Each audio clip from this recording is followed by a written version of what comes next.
चीन के लोग जब अपना त्यौहार मनाते हैं तो कभी वहां दंगा नहीं होता। सिंगापुर के लोग जब अपना त्यौहार मनाते हैं तो भी कभी दंगा नहीं होता। अमेरिका के लोग जब अपना त्यौहार मनाते हैं तब भी कभी दंगा नहीं होता। जापान के लोग अपना त्यौहार मनाते हैं तब भी कभी दंगा नहीं होता। अरब, दुबई, कुवैत, बहरीन के लोग अपना त्यौहार मनाते हैं फिर भी कभी दंगा नहीं होता।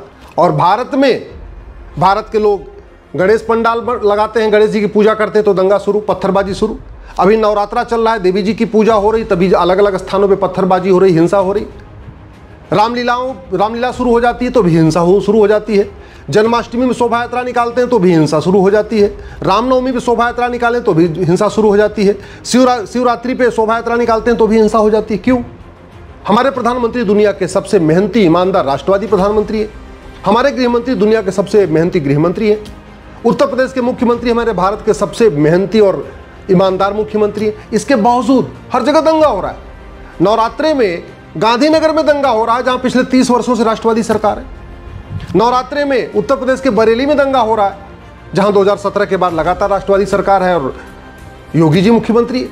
ऐसे ही मध्य प्रदेश में भी घटनाएं हो रही हैं, महाराष्ट्र में भी घटनाएं हो रही हैं। अलग अलग जगहों पर जहां राष्ट्रवादी सरकार है वहां पे भी घटना हो रही है। मैं तो सेकुलर सरकारों की बात ही नहीं कर रहा हूं। मैं तो तमिलनाडु में क्या हो रहा है, बंगाल में क्या हो रहा है या केरल में क्या हो रहा है उसकी बात ही नहीं कर रहा हूं। मैं तो वहां की बात कर रहा हूं जहां राष्ट्रवादी सरकार है।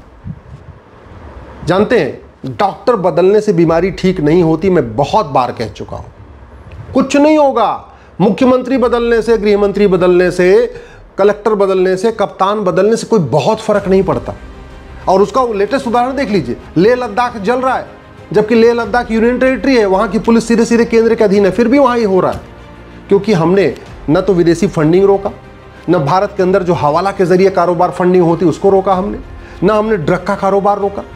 सबसे ईमानदार प्रधानमंत्री, सबसे ईमानदार गृहमंत्री, सबसे मेहनती गृहमंत्री, सबसे मेहनती मुख्यमंत्री, इसके बावजूद यूपी में धर्मांतरण भी हो रहा है, लफ्ज़ जिहाद भी हो रहा है, ड्रग कारोबार भी हो रहा है, मानव तस्करी भी हो रही है, ह्यूमन ट्रैफिकिंग भी हो रही है और हथियारों का कारोबार भी हो रहा है। बाकी तो छोड़िए, माननीय प्रधानमंत्री जी 2014 से वाराणसी से चुन के आते हैं। बनारस में क्या कम हुआ बताइए आप?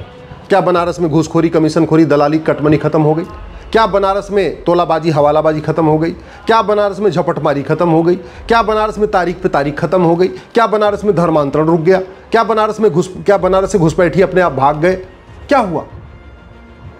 मैं बार बार हाथ जोड़ के निवेदन कर रहा हूं, नियम कानूनों को बदलिए। यूनिफॉर्म पुलिस कोड लागू करिए, पुलिस चार्टर लागू करिए। यूनिफॉर्म जुडिशियल कोड लागू करिए, जुडिशियल चार्टर लागू करिए।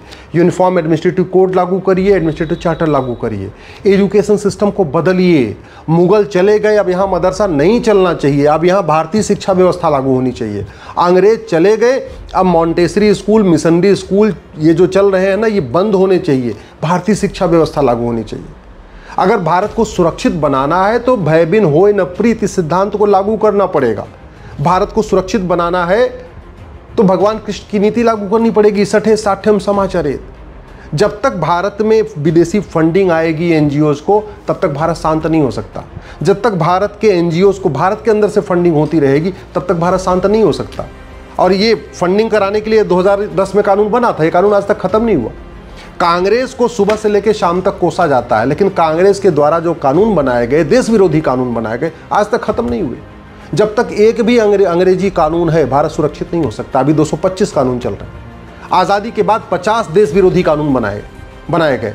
उसमें से एक कानून में थोड़ा सा बदलाव हुआ, वो भी खत्म नहीं हुआ। वक्फ एक्ट में बदलाव हुआ, वक्फ एक्ट खत्म नहीं हुआ। और जो बदलाव किया गया उससे जो पुरानी ज़मीनें, जो 40 लाख एकड़ ज़मीन पर कब्जा हो रहा है, वापस नहीं आएंगी। हाँ, आगे से थोड़ा रोक लगेगा आगे से कब्जा करने पर।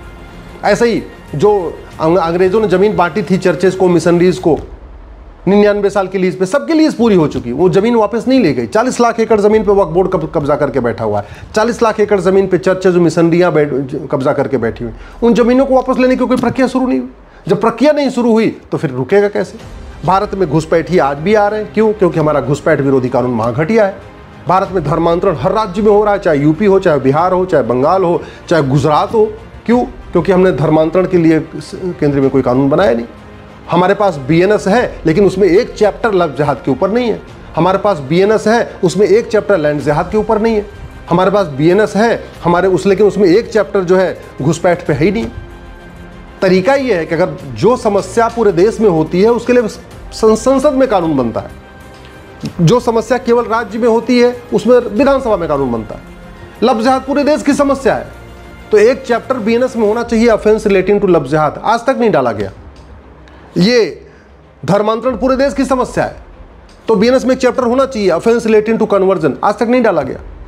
लैंड जिहाद हो रहा है पूरे देश में, ये केवल एक राज्य में नहीं हो रहा, पूरे देश में हो रहा है, तो बीएनएस में एक चैप्टर होना चाहिए offence relating to land grabbing, लेकिन नहीं डाला गया। ऐसे ही जो है ड्रग कारोबार पूरे देश में हो रहा है, तो बीएनएस में एक चैप्टर होना चाहिए offence relating to drug smuggling, अभी तक नहीं डाला गया।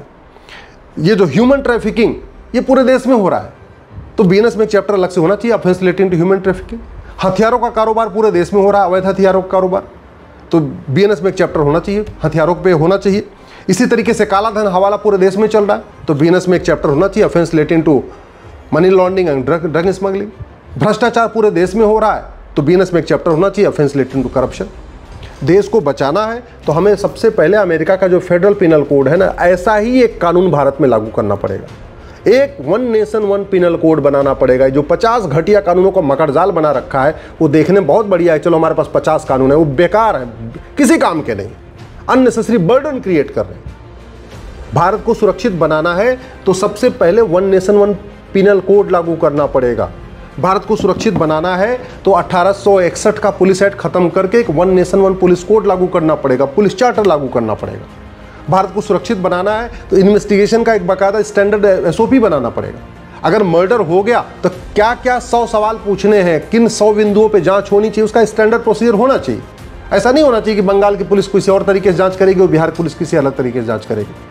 भाई बार बार सीबीआई जांच की मांग क्यों हो रही? सीबीआई अच्छा जांच करती है, तो जो सीबीआई अच्छा जांच करती है, सीबीआई किस तरीके से जांच करती है वही प्रोसीजर स्टेट पुलिस भी कर ले, खत्म बात हो गई, लोग सीबीआई जांच की मांग ही नहीं करेंगे।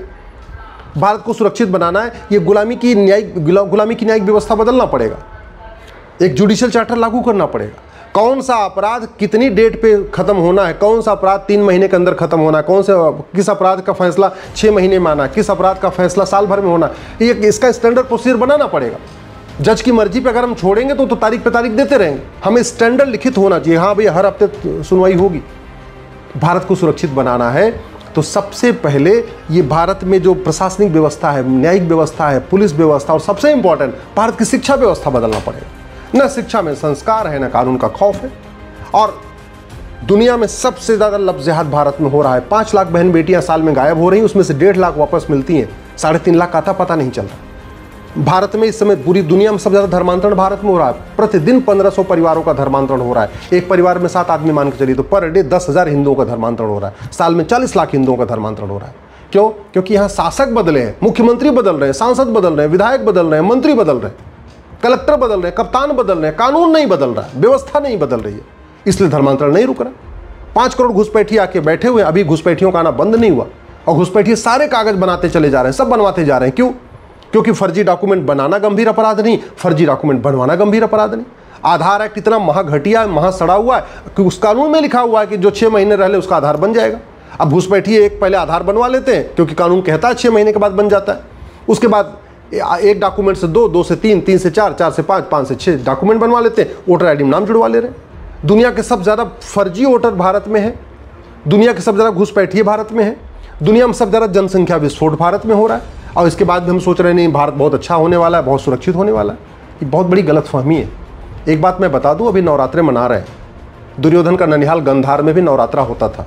आज की डेट में अफगानिस्तान हो गया, वहाँ नवरात्र मनाने वाला एक व्यक्ति नहीं बचा। राजा भारत का ननिहाल जहाँ से माता कैकेयी आई थी वहाँ पर भी नवरात्र होता था। अब पाकिस्तान बन गया, कोई नवरात्र करने वाला है नहीं वहाँ पर।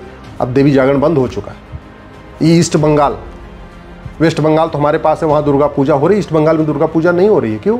वहाँ भी तो होती थी पहले, अब नहीं हो रही। भारत में बाकी अब पाकिस्तान, अफगानिस्तान, बांग्लादेश तो छोड़िए, भारत के 9 राज्यों में हिंदू खत्म हो चुके हैं, वहाँ नवरात्रा खत्म हो चुका है। 800 जिलों में से 200 जिलों में हिंदू खत्म हो गए, वहाँ भी नवरात्रा खत्म हो गया। 6000 तहसीलों में से 1500 तहसीलों में हिंदू खत्म हो गए, वहाँ भी नवरात्रा खत्म हो चुका है। नहीं होता नवरात्रा। भारत के बॉर्डर पर नवरात्रा नहीं हो रहा है। क्यों? क्योंकि बॉर्डर की डेमोग्राफी बदल चुकी है और बहुत तेज़ी के साथ आज भी बदल रही है। लफ्ज़ जिहाद कानून बना नहीं, लैंड जिहाद कानून बना नहीं, धर्मांतरण नियंत्रण कानून बना नहीं, घुसपैठ नियंत्रण कानून बना नहीं, जनसंख्या नियंत्रण कानून बना नहीं। तो पर डे डेमोग्राफी बदल रही है, पर डे।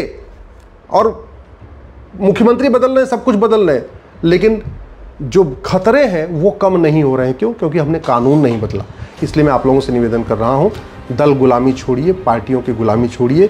ये सांसद विधायक जिनके पीछे पीछे आप घूम रहे हैं, ये पॉलिटिकल पार्टियां जिनके पीछे घूम रहे हैं, ये नेता जिनकी आप जय जयकार कर रहे हैं, ये 15-20 साल के बाद आपके बच्चों को बचाने नहीं आएंगे, आपकी ज़मीन बचाने नहीं आएंगे, आपकी बेटी को बचाने नहीं आएंगे, आपकी मकान दुकान बचाने नहीं आएंगे। लेकिन जो मैं कानून कह रहा हूँ, अगर आज ये बन गए, आने वाली पीढ़ियाँ भी आपकी सुरक्षित रहेंगी। इसलिए दल गुलामी छोड़िए और कठोर कानून की मांग करिए।